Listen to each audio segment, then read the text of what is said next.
Cardona, 2010, refiere que un diagnóstico es un conocimiento científico obtenido de la información recogida a través de la acumulación de datos procedentes de la experiencia, a través de medios técnicos, instrumentos psicométricos y tests. Implica una labor de síntesis de toda la información recogida y una cierta competencia o dominio técnico del orientador.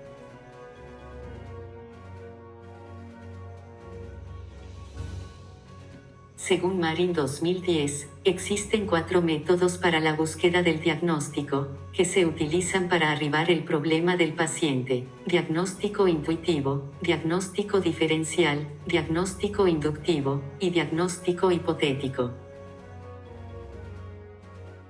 Diagnóstico intuitivo, también llamado diagnóstico directo, relacionado con la experiencia y la gran capacidad de asociar de manera inmediata el cuadro clínico del paciente con lo que se conoce y se tiene en la memoria.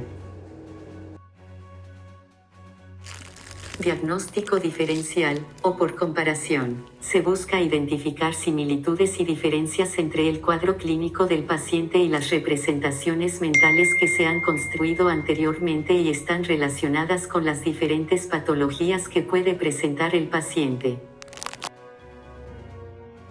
Diagnóstico inductivo, son los síntomas y signos que presenta el paciente, por lo que se elabora un juicio identificando la enfermedad del paciente. Hay una deducción en el diagnóstico que parte del conocimiento general que ya se tiene de las enfermedades, para identificar una afección concreta.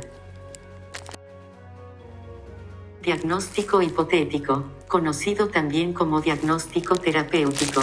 Con este diagnóstico se trata de confirmar un diagnóstico presuntivo por medio de la respuesta de un tratamiento indicado, dado que no se puede confirmar el padecimiento de otra forma.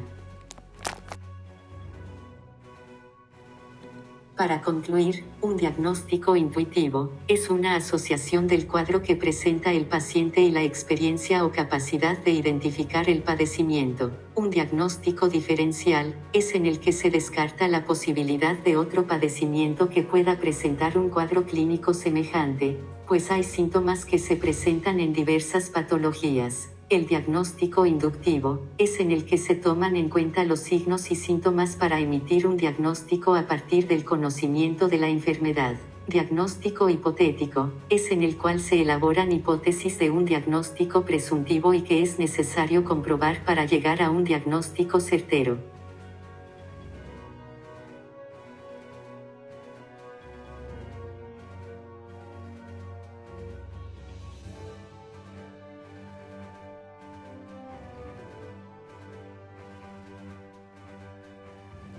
En la primera parte del informe psicológico se colocan los datos del paciente, todos los puntos importantes que necesitaremos para conocer sobre el paciente como edad, apellidos y nombres, fecha y lugar de nacimiento, lugar y tiempo de residencia, formación académica, ocupación, estado civil, número de hijos, persona que refiere al paciente. Se observa que en este caso es el psiquiatra. Otros datos son el informante, el motivo de la evaluación, la persona que evalúa al paciente, supervisor de la evaluación en caso de que lo hubiera, la fecha de evaluación y del informe. También en esta parte se colocan las técnicas e instrumentos que se utilizaron en la evaluación. En este caso particular fueron las técnicas de observación, de entrevista psicológica y los instrumentos: el cuestionario sobre la historia de vida de Lazarus, el inventario de depresión de Beck II, la escala de ansiedad de estado rasgo, el inventario clínico multiaxial de Milon II, la escala de inteligencia de Wechsler para adultos. Camarena 2019.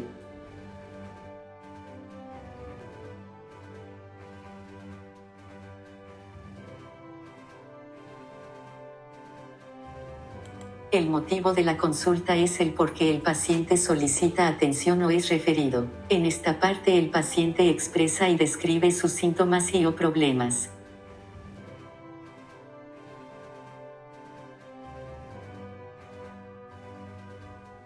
Durante la entrevista, el psicólogo o profesional en comportamiento humano observa al paciente para poder identificar y registrar cada detalle, lo que dice el paciente, el tono de voz, actitudes, etc.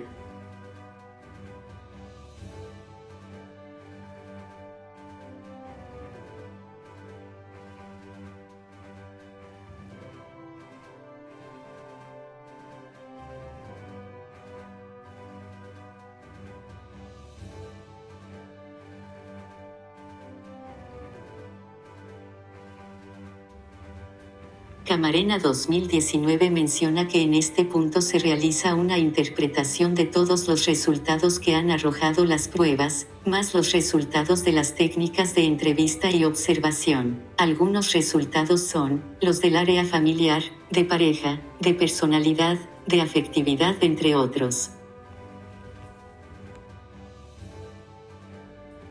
Por medio del genograma, se puede identificar rápidamente la estructura familiar y los tipos de relaciones familiares que la paciente Rosemary tiene.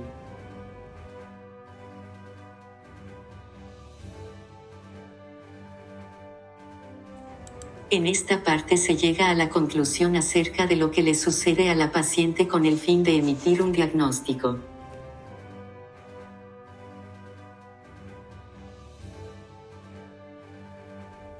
Derivado de que Rosemary se diagnosticó como una persona ansiosa, insegura, exigente y con un nivel de depresión leve y de ansiedad moderada, se sugiere utilizar la técnica de psicoeducación para que Rosemary pueda tener un buen entendimiento de sus síntomas, a través de una terapia cognitivo-conductual, para que la paciente logre identificar sus estados de tensión y ansiedad y pueda relajarse. Finalmente, el informe deberá llevar las firmas de los responsables de la evaluación y diagnóstico.